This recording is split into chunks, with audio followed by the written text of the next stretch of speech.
Santiago বার্নাব্যুতে ১-০ গোলে এগিয়ে আছে রিয়াল মাদ্রিদ, তবুও সমর্থকরা তৃপ্ত না। ট্রফিহীন মৌসুমের হতাশা, ফ্যানদের ক্ষোভ আর তার মাঝেই রিয়াল ওভিয়েদের বিপক্ষে মাঠে নামলেন কিলিয়ান এমবাপ্পে। এদিন কোনো করতালি ভেসে আসেনি গ্যালারি থেকে, বরং শোনা গেল দুয়ো ধ্বনি, যা শুনে অনেকটা জোর করেই যেন হাসলেন মাদ্রিদ তারকা।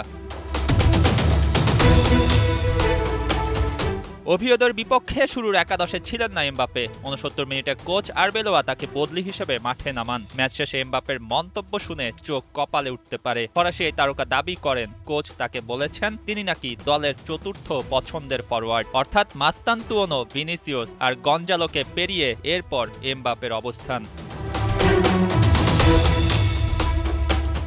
রিয়াল মাদ্রিদের নাটকীয়তার যেন কোনো শেষ নাই। এমবাপ্পের এই মন্তব্য আবারও সেই জের ধরে রাখল। ক্লাবটির প্রেসিডেন্ট থেকে ফুটবলার সবার মুখ খুলে গেছে, কেউ কোনো প্রোটোকল মানছে না বলেই মনে হচ্ছে। এমবাপ্পের ওই মন্তব্যের পর জবাব দিয়েছেন মাদ্রিদ কোচ আরবেলোয়া। মাদ্রিদের ৪ জন ফরওয়ার্ড নাই, এমবাপ্পেকে এমন কিছুই বলেননি কোচ। সম্ভবত কোচের কথা বুঝতে পারছেন না এমবাপ্পে। ওভিয়েদো ম্যাচটা ডু অর ডাই ম্যাচ না, যিনি ইনজুরি থেকে মাত্রই ফিরেছেন তাকে শুরুর একাদশে রাখতে চাননি আরবেলোয়া। তার বক্তব্যটা ছিল এমনই।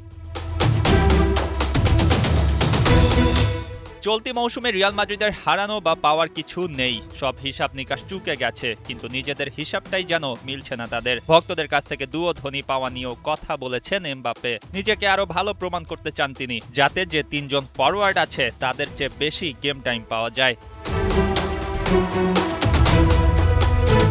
খুব পরিষ্কারভাবে বোঝা যাচ্ছে রিয়াল মাদ্রিদের সাথে এমবাপ্পের সম্পর্ক অবনতি হয়েছে। কোচের সাথে বা সতীর্থের সাথে বোঝাপড়ার যে বড্ড ঘাটতি, এ থেকে কিভাবে মুক্তি পাবে মাদ্রিদ জায়ান্টরা? রিয়াল মাদ্রিদে এমবাপ্পের ভবিষ্যৎই বা কি? এমন অনেক প্রশ্ন থেকেই যাচ্ছে। মঈন হাসান, ৭১।